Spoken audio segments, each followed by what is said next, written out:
எனக்கு நிறைய கடன் பிரச்சனை இருக்குங்க. இந்த கடன்லேருந்து நான் வெளியே வரணும் அப்படி நீங்கள் விரும்பினாலும் சரி, அல்லது எனக்கு ஒரு பொருளாதாரத்தில் கொஞ்சம் முன்னேற்றம் வரணும், நிறைய பணம் தேவைப்படுது, எவ்வளோ ஓடினாலும் கையில் பைசா நிற்க மாட்டுது, அப்படி ஒரு சூழ்நிலை இருந்தாலும் சரி, சாணக்கியரின் 7 ரகசியங்கள் அல்லது விதிமுறைகள் சொல்லக்கூடிய முக்கியமான விஷயம் இந்த 2 பிரச்சனைக்கும் தீர்வை தரும்.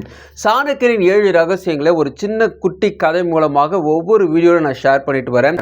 இது 3வது பாகம். அது மட்டும் இல்லை, இது இறுதி பாகம். இதில் பொறுத்த வரைக்குமே 5, 6, 7 இந்த 3 விதமான ரகசியங்களை இந்த வீடியோவில் ஷேர் பண்ண போகிறேன். அந்த ஹோட்டல் முதலாளி அவனை கூப்பிட்டு அவனோட பேசுகிறாரு. என்ன 3 நாளாக எனக்கு காய்கறியே வரல, உன்னை நம்பி நான் வெளியில் வாங்கக்கூடிய சரக்கு கூட வாங்காமல் விட்டுட்டேன்.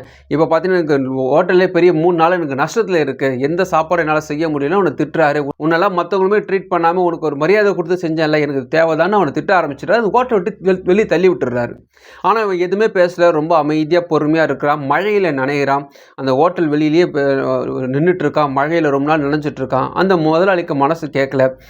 அந்த உரிமையாளர் மனசு இறங்கி, நீ கவலைப்படாத, இதுக்கு ஒரு பம்பு செட்டு போட்டால் சரியாயிடுன்ட்டு டேரெக்டாக கிணறுலேருந்து பம்பு செட்டு இங்கே கொண்டு வந்து அந்த நீர் பாய்ச்சறதுக்கான விஷயத்தை இன்னும் டேரெக்ட் ஆக்கிட்டாரு. ரொம்ப தூரம் ட்ராவல் பண்ணி தண்ணி வர தேவையில்லை, சீக்கிரமாக தண்ணி வர மாதிரி அவருக்கு 2 மோட்டரை வாங்கி கொடுக்குறாரு. அது மட்டும் இல்லை, கையில் கொஞ்சம் பைசா கொடுத்து அம்மாவோட சிகிச்சையை பார்த்துக்க, இன்னும் செலவானாலும் சொல்லு, நீ அப்புறமா எனக்கு தந்தா போதுன்ட்டு பணத்தையும் கொடுக்குறாரு. இந்த விஷயத்தில் அவன் புரிஞ்சு கொண்ட விஷயம் என்னென்னா, கொஞ்சம் கூட அவசரப்படாமல் பொறுமையாக இருந்ததுனால, காத்துட்டு இருந்ததுனால காலம் நமக்கு வழிவிடுன்ற விஷயத்தை அவன் புரிஞ்சுக்கிட்டான். வயலில் நல்ல செழிப்புகள் உருவாகுது. அவங்க அம்மாவுடைய உடல்நிலையும் சுகமாகுது. டாக்டரும் சொல்லிட்டாங்க, கவலைப்படாதீங்க, உங்கள் அம்மா அபாயகரத்தை தாண்டிட்டாங்க, இப்போ நல்லா ஆகிட்டாங்க சொல்கிறாங்க. இவனுக்கு இன்னும் மகிழ்ச்சி ஆகுது. இவனுடைய வேலைகள் இன்னும் துரிதப்படுத்தி கொண்டு செஞ்சு கொண்டே இருக்கிறான். இந்த நேரத்தில் அவனோட 2 வேனும் வாங்குகிறான். நல்ல லாபம் வரும். 2 வேன் வாங்கி அந்த டீ கப் வியாபாரத்தை நல்லா பண்ணிகிட்டு இருக்கான். இந்த சூழ்நிலையில் இவனுடைய காய்கறிகள் சரியில்லை, எல்லாம் பூச்சி பிடிச்சி போச்சுன்ட்டு ஒரு வதந்தியை எதிராளி கிளப்பி விட்டுறாங்க. இவன் நேராக போய் ஒவ்வொருத்தரும் விசாரிக்கிறேன், என்ன ஆச்சுங்க, ஏன் எங்ககிட்ட காய்கறி வாங்க மாட்டேங்கும் போது எல்லாரும் சொல்கிறாங்க, இல்லைப்பா உங்கள் காய்கறி பூச்சி இருக்குன்னு எல்லாரும் சொல்கிறாங்க. அப்படிலா இல்லைங்க, நாங்கள் அப்படிலாம் இல்லை, நீங்கள் செக் பண்ணி பாருங்கன்றான்.